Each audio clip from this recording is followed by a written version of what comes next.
بسم اللہ الرحمن الرحیم۔ طلاق رجعی کا حکم نمبر 29،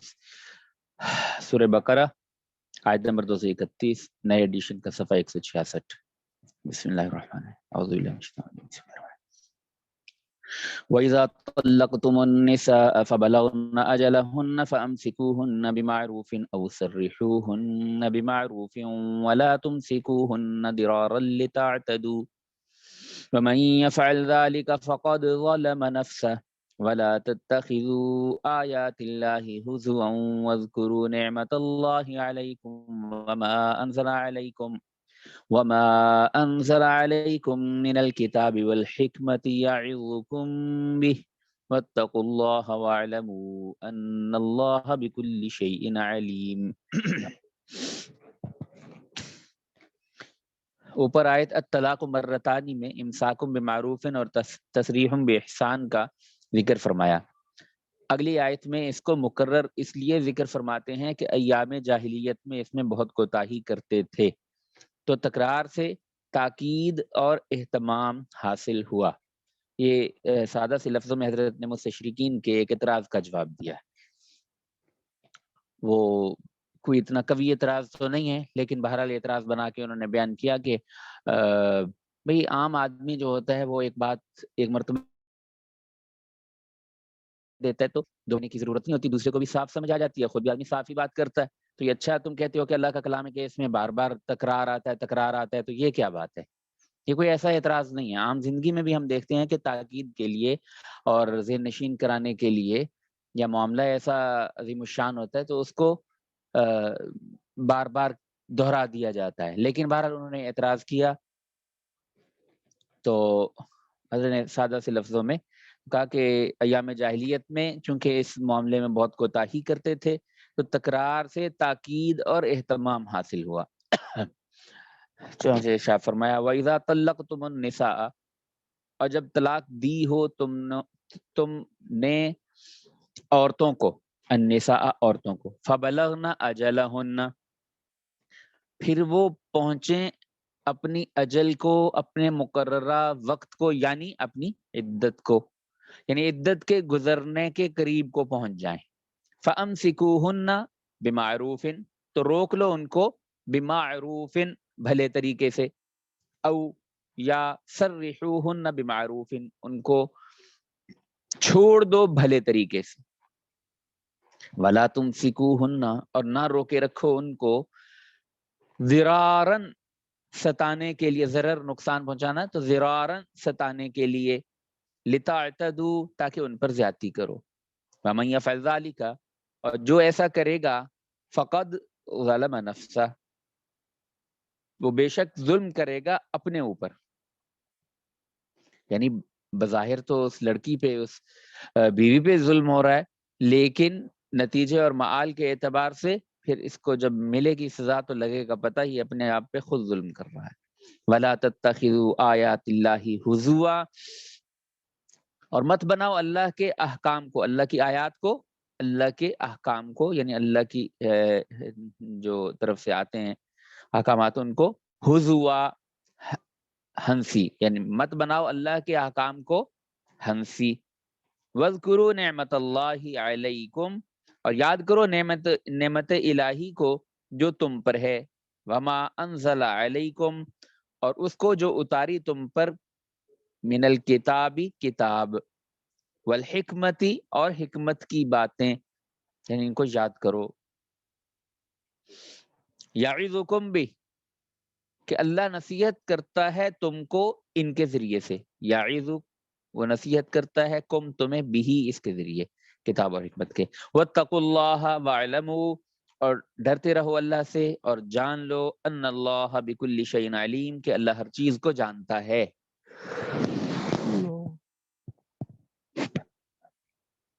تفسیر، اور جب تم نے عورتوں کو رجعی طلاق دی ہو پھر وہ اپنی عدت گزرنے کے قریب پہنچ جائیں اور عدت ختم نہ ہوئی ہو تو تم پر واجب ہے کہ یا تو بھلے طریقے سے رجعت کر کے نکاح میں رہنے دو، رجوع کر لو بس ٹھیک ہے،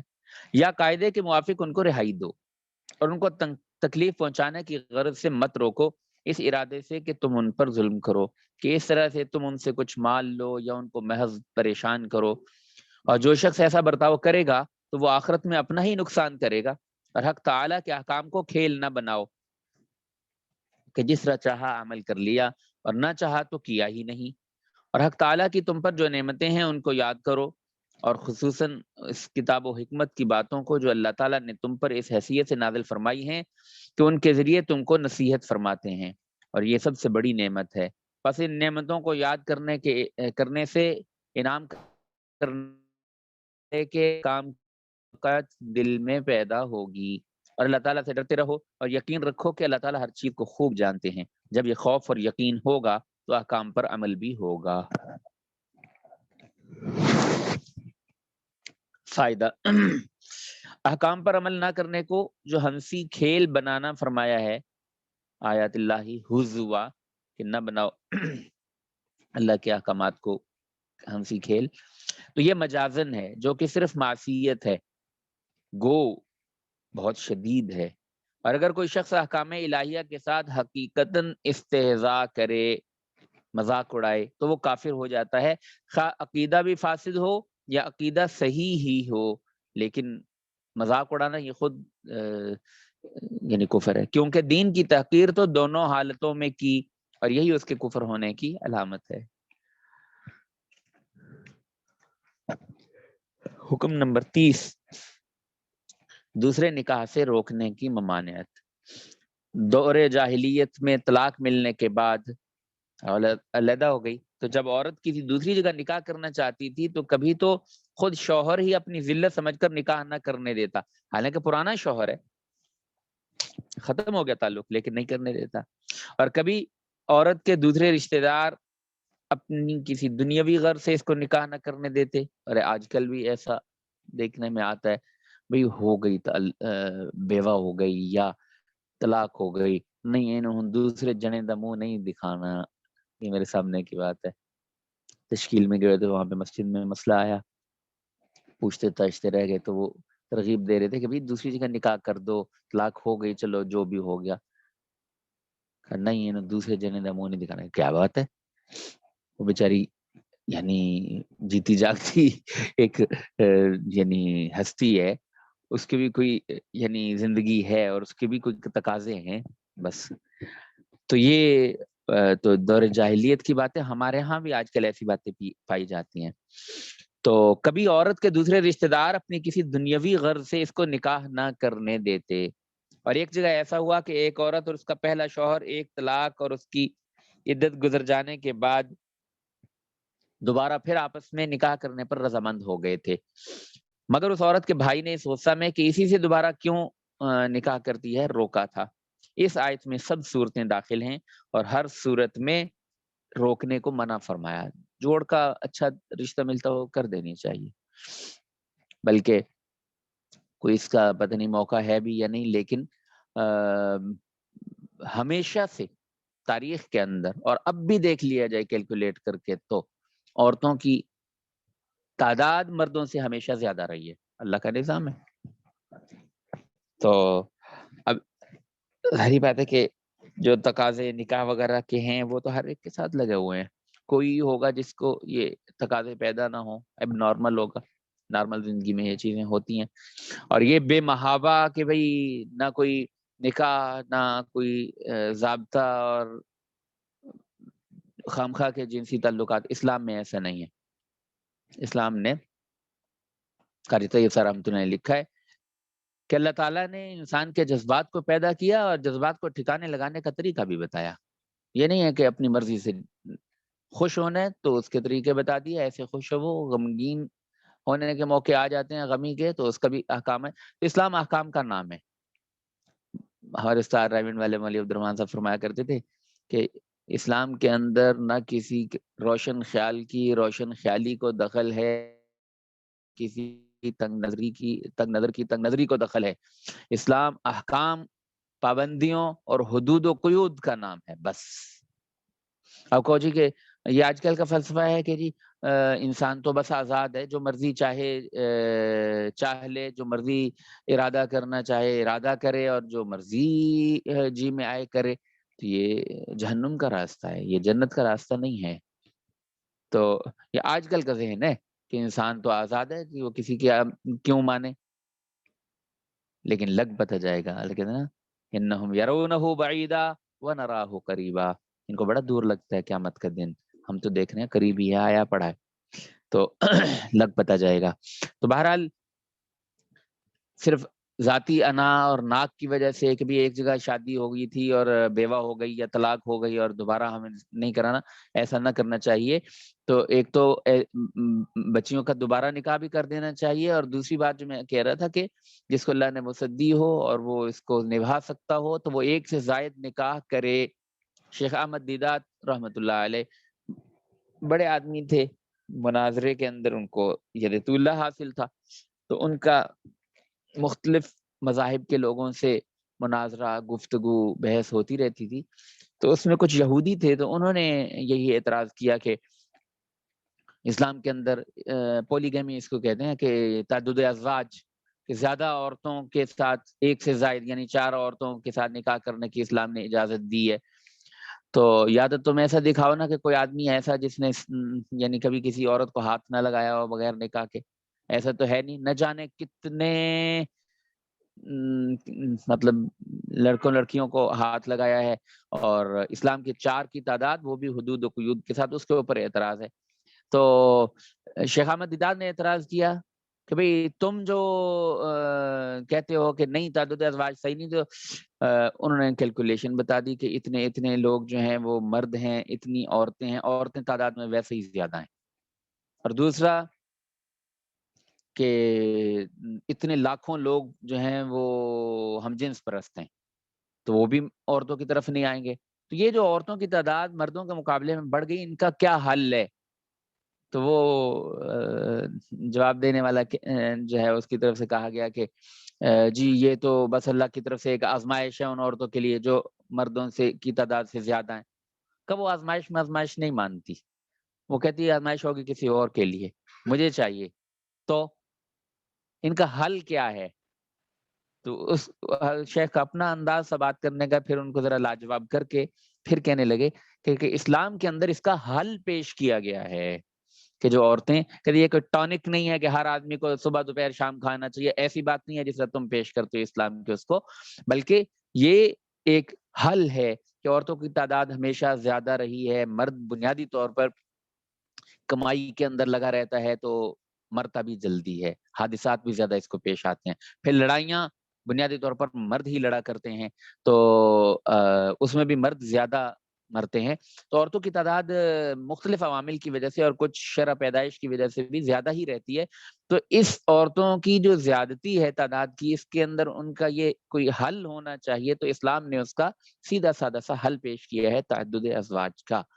کہ جس کو اللہ نے وسعت دے رکھی ہو، وہ کفالت کر سکتا ہو، عدل کر سکتا ہو، تو اس کو زیادہ تعداد میں ایک سے زائد شادی کرنے میں نہ یہ کہ کر لینی چاہیے، بلکہ بعض صورتوں میں شاید کہ واجب بھی ہو جائے، علماء سے پوچھ لینا چاہیے۔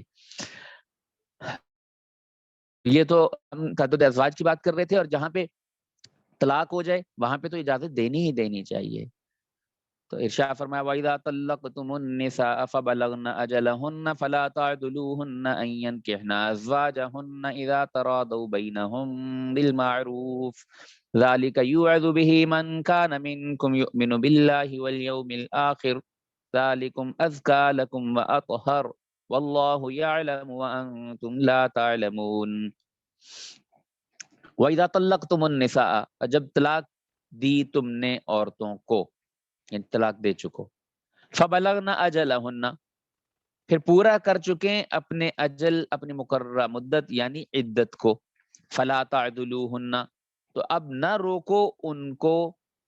کس سے؟ ان ینکحن ازواجہن، اس سے کہ نکاح کر لیں اپنے خاوندوں سے، یعنی یا تو پرانا خاوند اگر طلاق رجعی تھی اور وقت گزر بھی گیا تو دوبارہ نئے نکاح سے رہ سکتی ہے طلاق رجعی کی صورت میں، یا کہ پہلے سے نکاح ختم ہو گیا تو نئے جس سے بھی نکاح کرے گی تو وہ خاوند ہی ہوگا، تو فلا تعدلوہن ان ینکحن ازواجہن، تو اب نہ روکو ان کو اس سے کہ نکاح کر لیں اپنے خاوندوں سے، اذا تراضوا بینہم بالمعروف، جبکہ راضی ہو جائیں آپس میں بھلے طریقے سے۔ یہ مضمون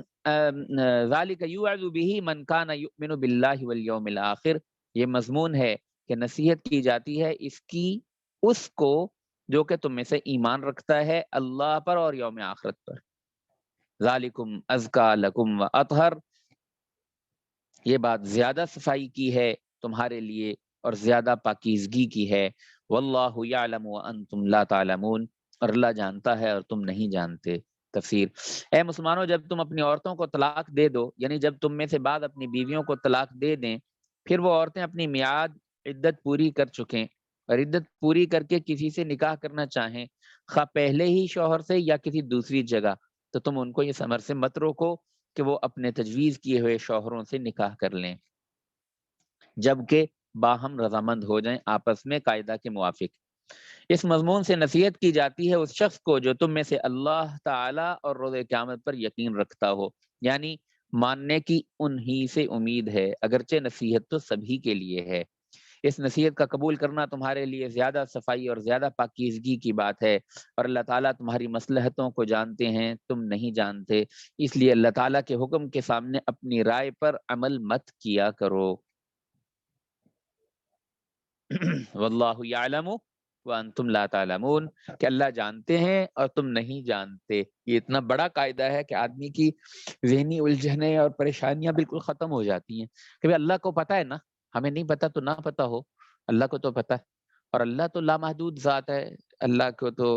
آدمی کی عقل کی پرواز سوچنا چھوٹا اور بہت پیچھے رہ جاتا ہے،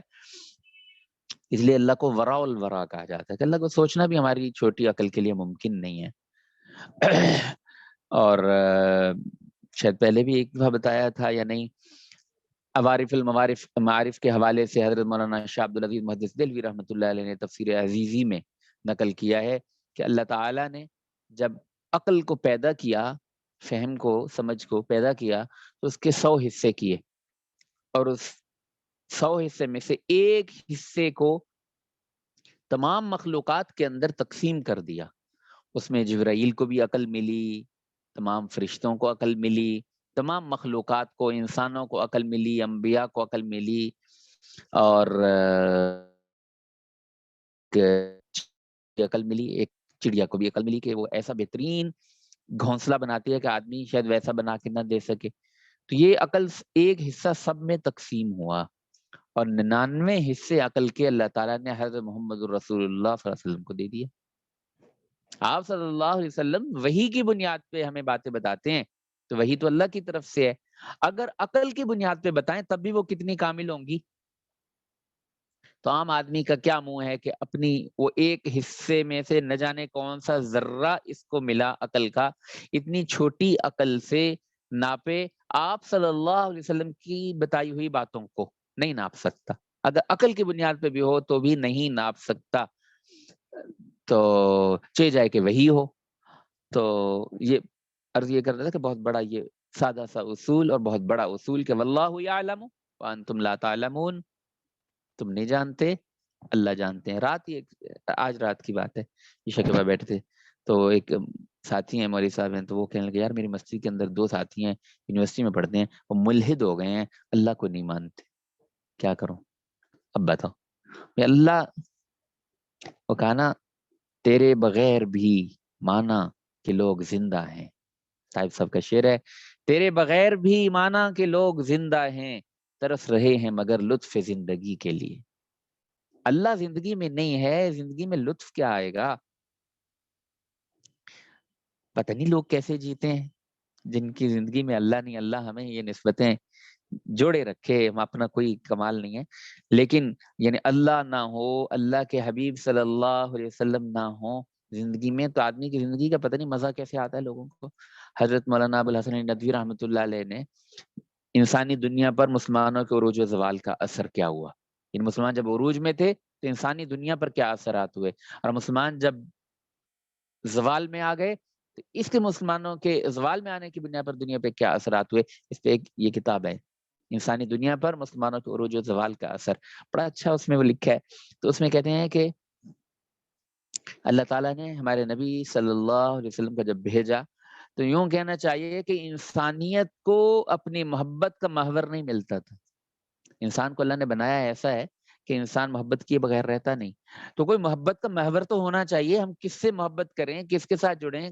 تو کہتے اللہ تعالیٰ نے رسول اللہ ہمارے نبی محمد صلی اللہ علیہ وسلم کو جو بھیجا تو محبت کا محور دیا ہے.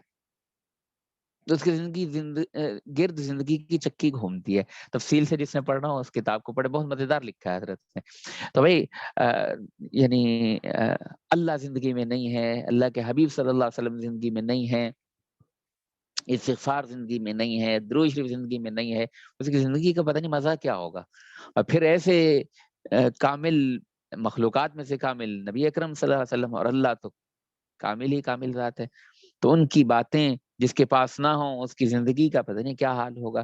تو بھی آسان سا اصول پکا کر لینا چاہیے کہ واللہ یعلم وانتم لا تعلمون, تمہیں نہیں پتا اللہ کو پتا ہے, لہذا جو حکم شریعت کا آ جائے بس ماننا ہے. شریعت کے اندر کیوں ہے, کیسے ہے, یہ نہیں کرنا چاہیے. گو اس کا بھی جواب ہے, کیوں ہے کیسے ہے یہ بھی جواب ہے, اس کا علماء نے لکھ دیا, لیکن اس کے لیے پھر مدرسے میں پڑھنا پڑتا ہے بہت عرصہ, تو وہ بھی پتہ لگ جائے گا. اگر وقت ہے تو ہم تو داعی ہیں کہ آؤ مدرسوں میں پڑھو, آؤ مدرسوں میں پڑھو, لیکن اگر اتنا وقت نہیں ہے کن علت اور بنیادوں کو جاننے کا, تو پھر بس آسان سا اصول کہ اللہ نے جو بتا دیا ہم مانیں گے, اور بس اوبے, ڈس اوبے نہیں ہے. آگے 31 نمبر حکم, والوالدات يرضعن أولادهن حولين كاملين لمن أراد أن يتم الرضاعة وعلى المولود له رزقهن وكسوتهن بالمعروف لا تكلف نفس إلا وسعها لا تضار والدة بولدها ولا مولود له بولده وعلى الوارث مثل ذلك فإن أرادا فصالا عن تراض منهما وتشاور فلا جناح عليهما وإن أردتم أن تسترضعوا أولادكم فلا جناح عليكم إذا سلمتم ما آتيتم بالمعروف واتقوا الله واعلموا أن الله بما تعملون بصير. والوالدات, اور مائیں, والدہ اس کی جمع والدات, والدتن والدتان والداتن, اور والدات یعنی اور مائیں, یرضعن اولادہن, دودھ پلائیں, اولادہن اپنی اولاد کو, اپنے بچوں کو, حولین کاملین 2 برس پورے, 2 سال پورے, لمن ارادہ ان یتم الرضاعہ, یہ اس کے لیے ہے, لمن ارادہ جو چاہے, ارادہ کرے, ان یتم الرضاعہ کہ پوری کرے دودھ کی مدت, دودھ پلانے کی مدت کو پورا کرے تو 2 سال ہے. وعلی المولود لہو, مولود کہتے ہیں بچے کو, اور مولود کس کا ہوتا ہے؟ باپ کا بیٹا ہوتا ہے, تو نسب سے ثابت ہوتا ہے مولود لہو باپ. تو وعلی المولود لہو,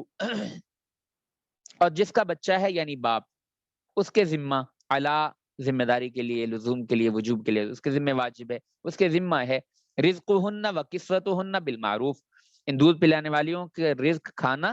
و کسوتہن اور کپڑا, بالمعروف قاعدہ کے موافق, یعنی جس سے ان کی ضرورت پوری ہو جائے. ہر زمانے کا اپنا انداز ہوتا ہے. لا تکلف نفس الا وسعها, نہیں تکلیف دی جاتی کسی کو مگر اس کی وسعت, گنجائش کے موافق. تو لا تضار والدۃ بولدها, نہ تکلیف دی جائے ماں کو اس کے بچے کی وجہ سے, ولا مولود لہ بولدی, اور نہ باپ کو اس کے بچے کی وجہ سے. وعلی الوارث مثل ذلک, اور وارثوں پر بھی یہی لازم ہے. فإن أرادا فصالا عن تراض منهما, پھر اگر ماں باپ چاہیں فصالا دودھ چھوڑانا, یعنی 2 برس سے پہلے ہی, 1.5 سال, 2.25 سال, 1 سال, 2 برس کے اندر ہی دودھ چھڑانا چاہیں, عن تراض منهما اپنی رضا اور مشورے سے, وتشاور اور مشورے سے, فلا جناح علیہما تو نہیں کچھ گناہ ان پر, یعنی 2 سال آخری حد ہے, اس سے پہلے بھی چھڑانا چاہیں تو چھڑا سکتے ہیں, کسی وجہ سے بیماری ہے, کمزوری ہے, وغیرہ وغیرہ. وَإِنْ أَرَدْتُمْ أَنْ تَسْتَرْضِعُوا أَوْلَادَكُمْ, اگر تم لوگ چاہو کہ دودھ پلواؤ کسی دائی سے, اپنی اولاد کو، فلا جناح علیکم تو کچھ گناہ نہیں تم پر، اذا سلمتم ما آتیتم بالمعروف جب کہ تم حوالے کر دو جو تم نے دینا طے کیا تھا بھلے طریقے سے، یعنی جو طے کیا تھا دائی کو دینا وہ اگر پورا ادا کرو تو دائی کے ذریعے بھی پلوا سکتے ہو بچے کو دودھ. واتقوا اللہ واعلموا اور ڈرتے رہو اللہ سے اور جان لو ان اللہ بما تعملون بصیر کہ اللہ تمہارے سب کاموں کو خوب دیکھتا ہے. یہاں پہ ہے تو بچے کی پیدائش، اس کی دودھ پلانے کی مدت اور اس کے تو عموماً یہی تفسیر کی جاتی ہے اور اس موضوع پہ بنیادی جس کو مصداق اولی کہتے ہیں وہ یہی ہے.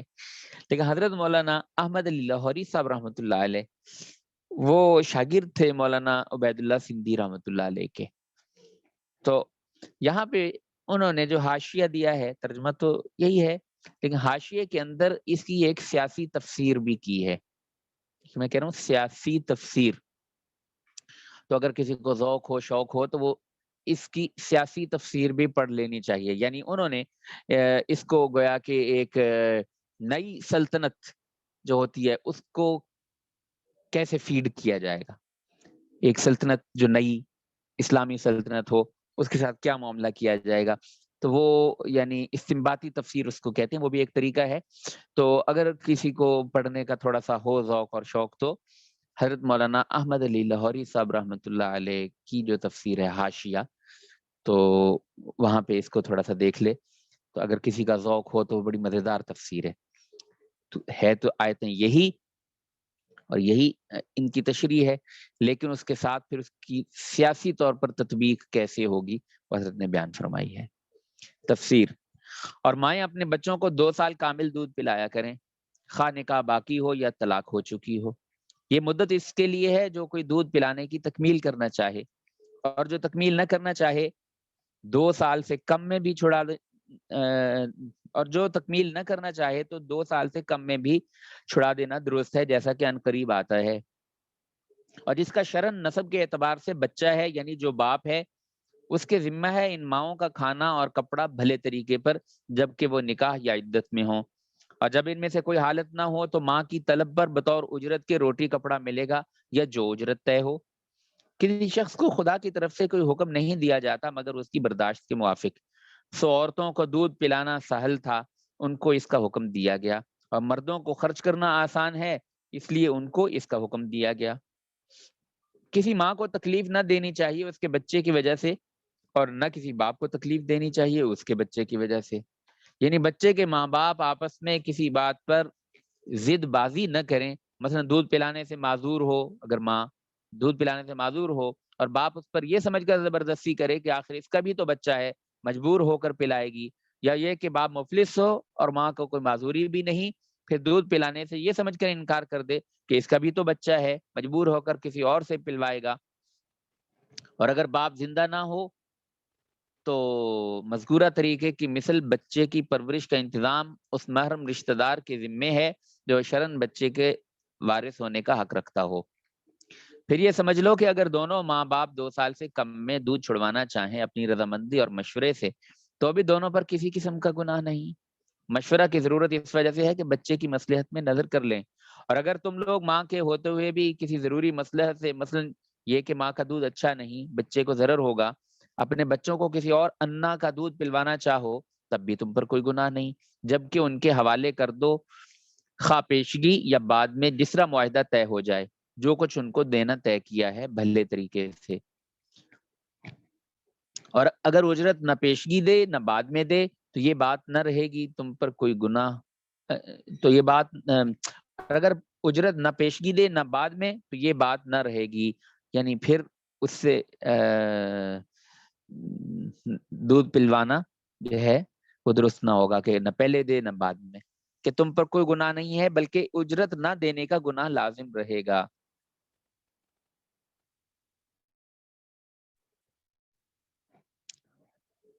جو کچھ ان کو دینا طے کیا ہے بھلے طریقے سے، یعنی جو طے ہو جائے. اور اگر اجرت نہ پیشگی دے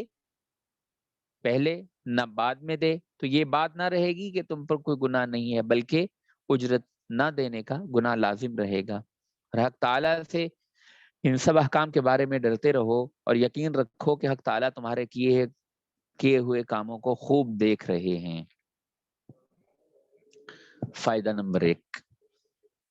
ماں کو اگر کوئی عذر نہ ہو تو اس کے ذمے عند اللہ واجب ہے کہ بچے کو دودھ پلائے، جبکہ وہ منکوحہ ہو یا عدت میں ہو، اور اجرت لینا درست نہیں، اس کو روٹی کپڑا ملے گا، کیونکہ ان حالتوں میں روٹی کپڑا ہی واجب ہوتا ہے، نان نفقہ۔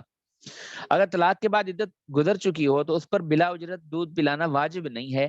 اور وہ اجرت طلب کر سکتی ہے، کیونکہ اس حالت میں اس کے لیے کوئی روٹی کپڑا واجب نہیں ہے۔ اگر ماں دودھ پلانے سے انکار کرے تو ہم یوں سمجھیں گے کہ غالباً یہ معذور ہوگی، اس لیے اس پر جبر نہ کیا جائے گا۔ لا تضار والدۃ میں یہ مسئلہ بھی شامل ہے۔ البتہ اگر بچہ کسی کا دودھ ہی نہیں لیتا، نہ اوپر کا دودھ پیتا ہے، نہ ماں کو مجبور کیا جائے گا۔ ولا مولود لہ بولدہ میں یہ مسئلہ بھی داخل ہے۔ باپ کے ہوتے ہوئے بچے کی پرورش کا خرچ صرف باپ کے ذمے ہے، اور جب باپ مر جائے اس میں یہ تفصیل ہے کہ اگر بچہ خود مال کا مالک ہے تب تو اس مال میں سے اس کا خرچ نکالا جائے گا، اور اگر مال کا مالک نہیں تو اس کے مالدار عزیزوں میں جو اس کے محرم ہیں، یعنی جن سے کبھی نکاح نہیں ہو سکتا اور شرعاً اس کی میراث کے مستحق بھی ہیں، ان کے ذمے میراث میں استحقاق کی نسبت اور شرع کے موافق خرچ واجب ہوگا۔